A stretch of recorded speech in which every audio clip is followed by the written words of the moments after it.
Because, you know, this really does cross the whole border of each and every one of us. It may be a question of language. It may be that some of us feel uncomfortable with that, thinking about giving our life to to Jesus being our perfect Lord and Savior. But ultimately, whether we're on the left or we're on the right, that's really what we're talking about. We're about surrendering to the presence of love in our lives. To the presence of love in our lives. Sisters and brothers, we don't need to wait anymore. And as a pastor, I want to tell you, I have your concern at heart. Not that I'm God, but I definitely have your concern at heart. I want you to know the love of God in the way that I vocalized it this morning. I don't want you to wait. I don't want you to think, well, I've heard it this morning, but I'm about to go to a fundamentalist church tomorrow and they're going to tell me something else. And so I'm not going to do it because I'm not sure. Or as I've heard from other people, well, I'm not sure I should do it in MCC because is MCC a real church?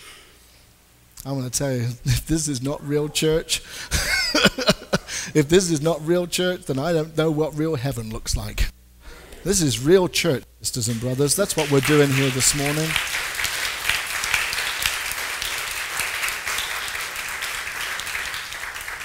But it starts with a decision. That's the foundation. That's the bedrock. It's a foundation for each and every one of us to say yes to the presence of God in our lives. Yes to the release of God in our lives. Yes, not to somebody else's image of God, but to our image of God. It starts with you and me saying yes. Okay, here comes the Baptist in me.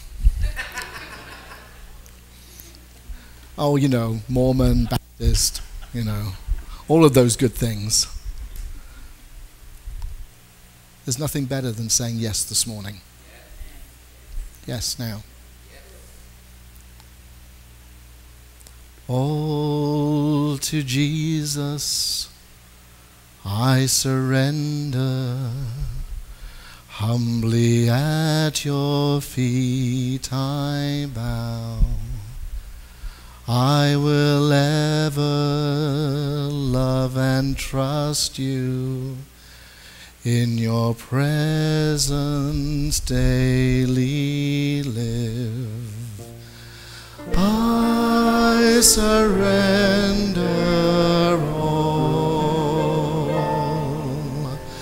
I surrender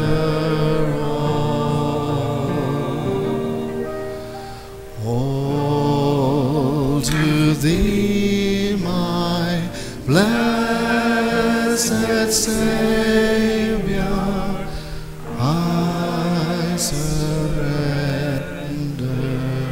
all.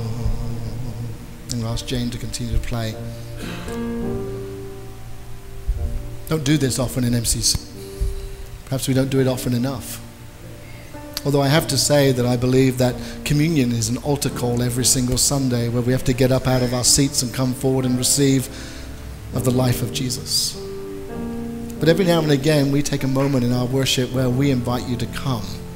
Not at communion, not at some other place, not for baptism, but just to say yes. You see, when Jesus was out in the highways and byways and he gathered the people in, he asked them for a decision. Are you going to live or not? This morning I want you to live to your fullest, to the greatest, to the best that you possibly can be. So I'm going to ask Reverend Barbara and Reverend Pat and Reverend Alejandro, come forward at this time. I'm going to invite you, if you want to. You see, there's something really, really radical about getting up out of your seat in front of a group of people and coming up and making a decision. But I'm going to invite you to come and make a decision this morning and to say yes. Say yes.